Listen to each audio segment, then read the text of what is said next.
So what is myoma? Ang myoma ay bukol sa matres, lalo na sa mga kababaihan.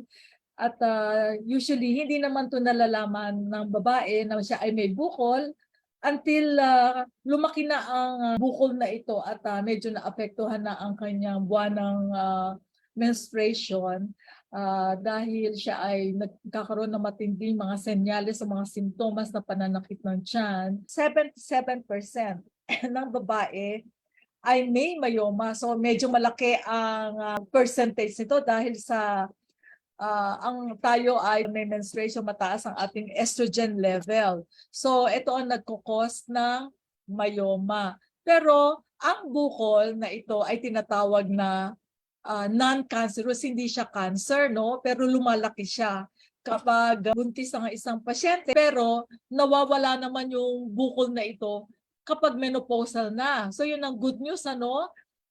Lumiliit siya kapag nagme-menopause. So ang laki ng bukol ay maaaring kasing laki ng green peas, no? Yung maliit lang siya, o kasing laki ng grapefruit, o kaya siya ay maging kasing laki ng pakwan. Kadalasan, dahil nga walang simptomas, hindi nagpapa-check up ang isang babae dahil wala nga siyang na-experience ng mga simptomas until magkaroon siya ng bleeding, doon siya na medyo natatakot. At pag kumonsulta naman sa doktor, dalawa lang ang sasabihin. Isa, sasabihin na babantayan natin ang paglaki ng iyong bukol. Ang isa naman, operasyon agad. So, babala lang pag ikaw napayuhan ng doktor na magpa-opera, babala lang, lalo na ikaw ay hindi nagkakaroon ng anak, subukan mo muna ang natural na pamamaraan dahil baka hindi ka na nga magkakaanak kapag ikaw nagpa-operasyon, total hysterectomy. So, magastos at maraming komplikasyon ang magpa-opera. Kaya mag-isip-isip ka muna, punta muna sa Tree of Life Healing and Weight Management Center. Baka matulungan namin kayo na matanggal ang iyong myoma nang walang operasyon. Ang mga senyales ng isang babae ay may myoma, yung may rectal pressure. Dahil nga lumalaki ang bukol sa papunta sa likod ng matres, maaaring magbigay ito ng pressure sa tumbong o sa rectum, no? Kaya very uncomfortable, parang feeling mo na lagi kang nadudumi, pero hindi ka naman nadudumi. So usually dahil nga may pressure doon, constipated yung pasyente at nahihirapan siyang dumumi dahil nga may pressure. Dahil nga may pressure sa likod, meron tinatawag na lower back pain. Dahil nga sa pressure sa spinal nerve, especially every menstruation. So problema din, no? Lower abdominal pain minsan. May frequent urination dahil nga sa yung bukol ay nagbibigay ng problema sa pantog natin. Kakaroon ng discomfort kaya ang pasyente ay ihi ng ihi. Dahil ang matres, alam natin na ang matres ay malapit sa pantog o urinary bladder. Kaya kapag lumaki ang bukol, siyempre nagdudulot ito ng pressure sa ating pantog. Kaya ihi ng ihi ang isang pasyente. May leg cramps, of course, dahil sa pressure sa spinal nerves, may painful intercourse, may swelling in the lower abdomen. Swelling in the lower abdomen, lumalaki ang tiyan, parang buntes dahil nga yung bukol ay lumalaki. So meron siyang frequent miscarriage. Pag ang isang babae ay may frequent miscarriage, kailangan magpa-check up ka, baka ikaw ay mayroong myoma. Of course, ang pinaka-symptoms na dapat nating bantayan sa isang may myoma ay mayroong excessive bleeding. Yung masakit na menstruation. So every time na may menstruation siya, nagkakaroon siya ng menstrual cramps, matindi. At saka, minsan, tapos ng regla, may spotting pa rin siya o kaya sa pagitan ng regla, may matagal na pagre-regla o may spotting. So yan ang mga simptomas na ang babae ay may myoma. Kung meron ka nito, isa sa mga dito ay kailangan magpa-ultrasound ka para makita kung ikaw ay may bukol sa matres. Marami tayong pagkain na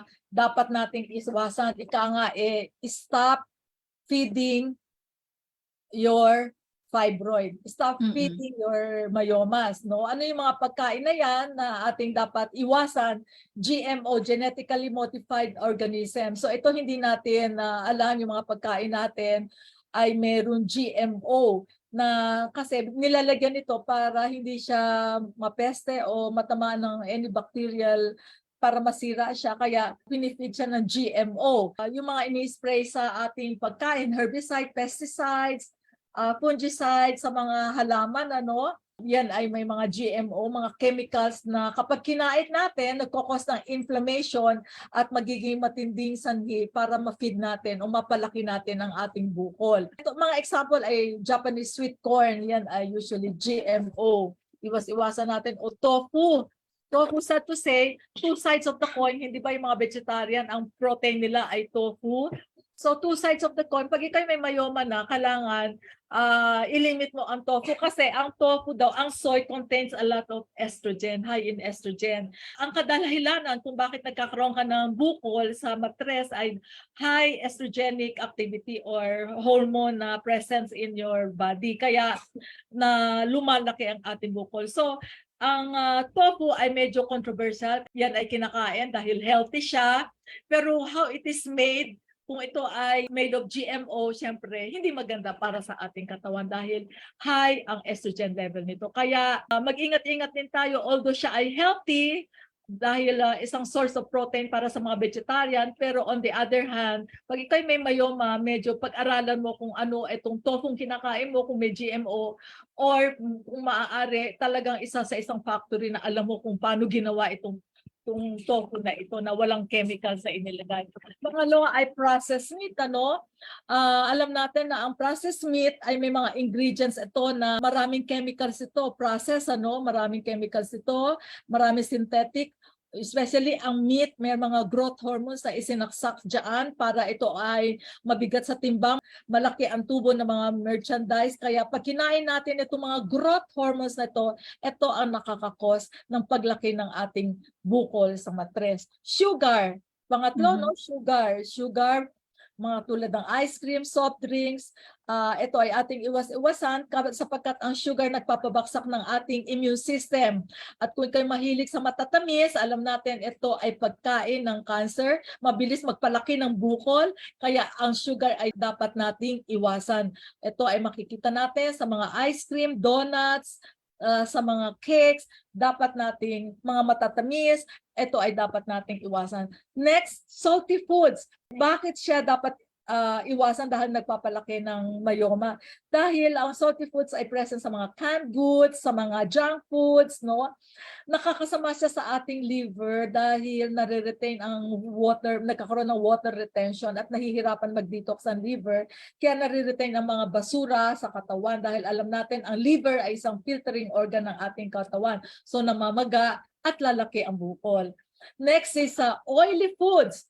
Tulad ng mga french fries, kung ito ay nakakagaliwan mo, mga fried foods. So, ito ay ating iiwasan dahil nagpapataas ito ng tinatawag na estrogen level, naging root cause kung bakit lumalaki ang bukol sa matres.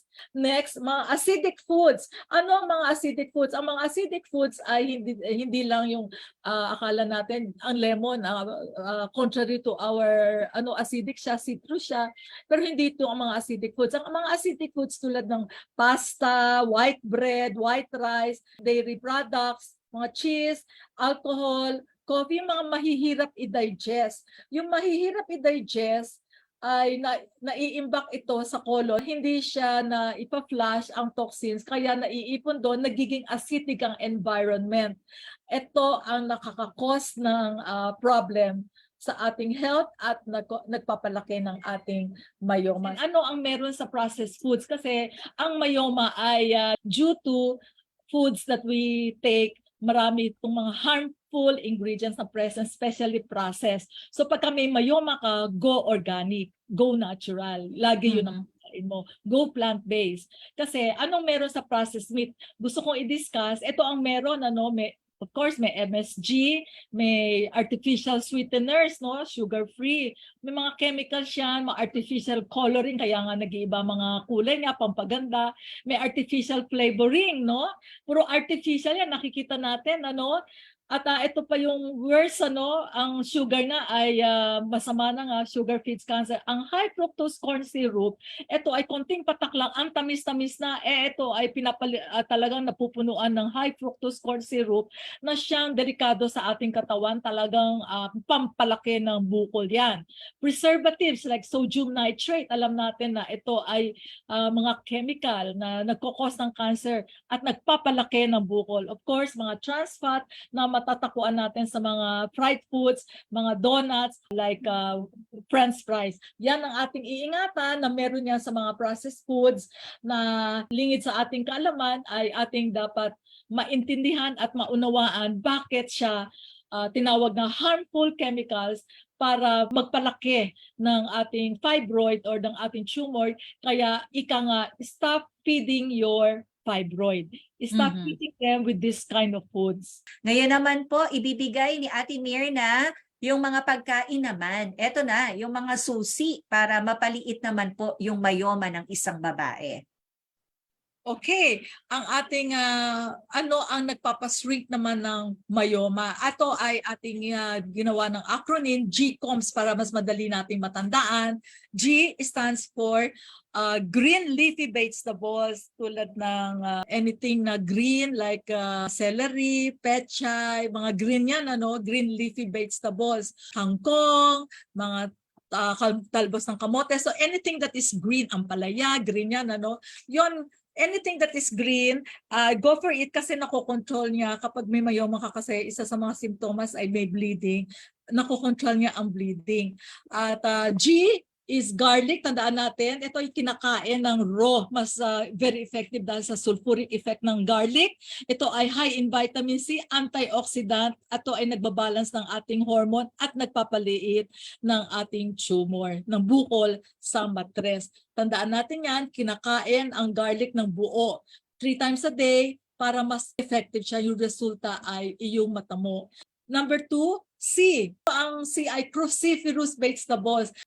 Tandaan natin, any food na may pagka-cross like katulad ng broccoli, cauliflower, pechay, ito ay cross, parang may cruciferous vegetables, bok choy, makikita mo cabbage, may shape like a cross. Ito ay high in antioxidant at dinidetoxify niya ang ating katawan, tinatanggal ang mga basura, kaya ito ay nagpapaliit ng bukol. High in antioxidant.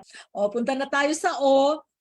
Olive oil, coconut oil, or onion. Ito ay tinatawag na tumor shrinker. Ito ay mga healthy fats, high in omega-3 na nagpapaliit ng tumor. Ang onion ay isang pagkain na tinatawag na tumor shrinker. Kaya tandaan natin, onion, olive oil, coconut oil. M naman tayo, mushrooms. Ang mushrooms ay tinatawag na fungi na nagdi-decrease ng growth factor.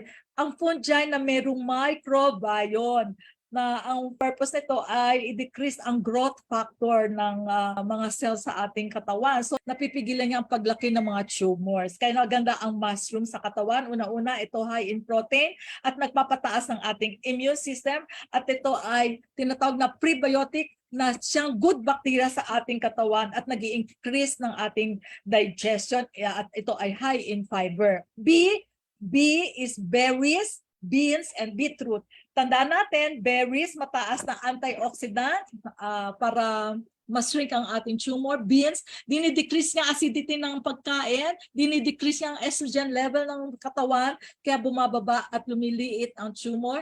At ang beetroot, ay ito, top of the line, may tinatawag siyang beta-cyanine na siyang nagsishrink ng tumor. Ito, tandaan natin yan. So, beetroot. Okay. Last but not the least, S, seaweeds at seeds. Ang seaweeds, ito ay maraming vitamins at minerals at enzymes na nagpapaliit ng tumor. Ang seeds, they are good, like trailed mix, usong-uso ngayon yan, loaded ito with antioxidant na mga good fats, good sources of protein, kaya ito ay nagpapaliit din ng tumor. So, ating isa-summarize, GCOMS. Para matandaan natin ano ang pagkain nakakapagpaliit ng tumor. Meron naman din pong mga paraan na natuklasan para mapaliit, ma-shrink yung myoma nang hindi po dadaan sa operasyon. Okay. Ang ating number 1 ay tinatawag na castor oil pack. Ituturo natin sa video kung ano ito, paano ito inilalagay. Ito ay nakaka-relieve ng pain during menstrual period at ito ay nag-eliminate ng ating toxins at nakakakos ng healing ng mga tissues and organs. Of course, definitely, ang main goal natin kung ba't natin nilalagyan ng castor oil pack ay para ma-shrink ang tumor. So, panoorin natin ito.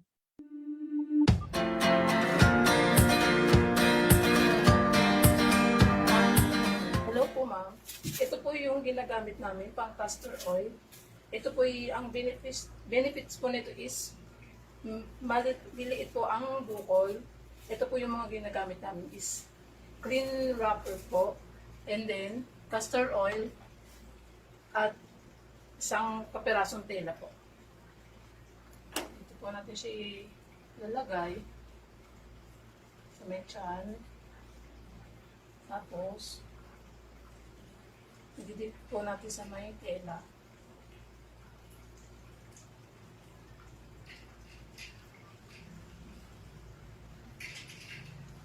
Saka po natin siya ilalagay sa tiyan ng pasyente.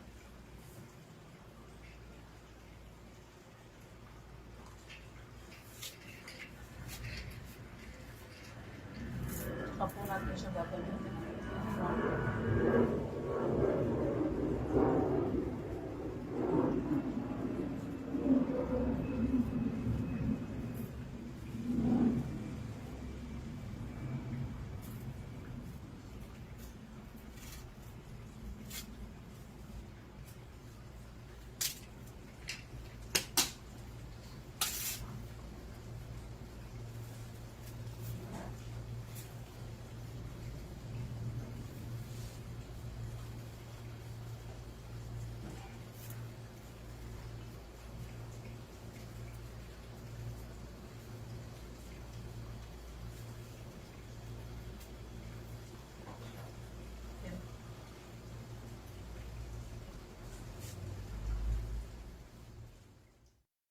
Okay, yan ang castor oil pack na na-demonstrate natin at pwede mo siyang lagyan ng hot compress dun sa may bukol na area. Siyempre sa below the umbilicus usually ang lumalaki, no? Kung saan yung lumalaki na may bukol na sa tiyan natin. Maglagay ka ng hot compress for 1 hour, no? And then overnight, leave overnight. So pwede mo itong gawin araw-araw hanggang sa lumiit ng iyong bukol. Bantayan mo lang. Okay, ang pangalawa naman natin ay vaginal steam. Ang vaginal steam ngayon ay nauuso na sa Asian countries, ano? At ito ay ginagawa sa spa, nilalagyan ng mga herbs. So panoorin natin bakit ito nauuso kasi nakita nila importansya sa mga babae ang paglilinis ng ating puwerta para matanggal ang mga toxins, nilalabas ang toxins. Ito pala ay isang pamamaraan na pampaliit din ng mga myoma. So panoorin natin.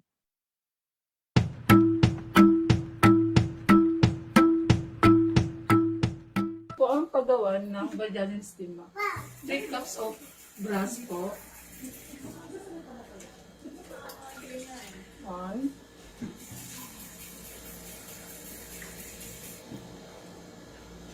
2.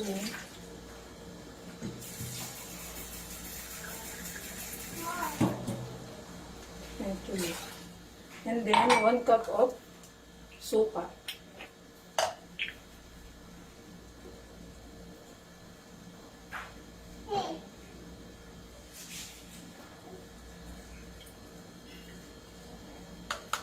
Saka po natin siya papakuluan.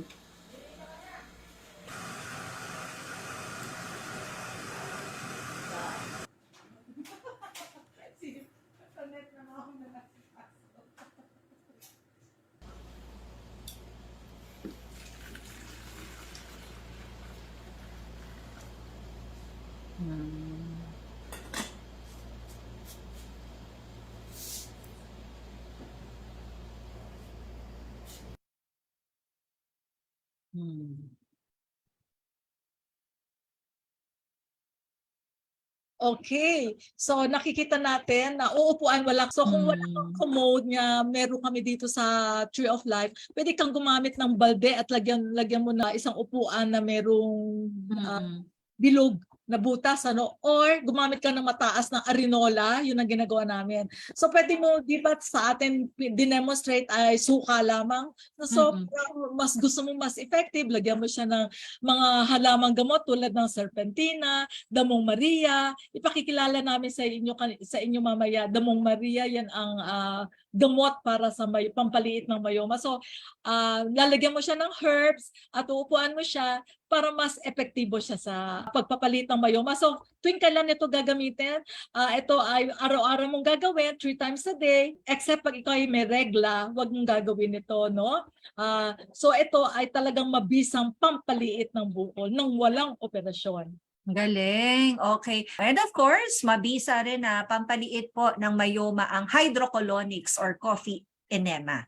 Oo. So, siyempre, mamaya i-discuss natin ang hydrocolonics, pero meantime, i-discuss muna natin ano ba ang coffee enema. So, ating panoorin paano ginagawa ang coffee enema.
Okay. So hindi lahat ng tao ay may makakapunta dito sa aming center. So kung ito ay nasa abroad na nanonood sa atin, pwede do the coffee enema in order to detoxify your body.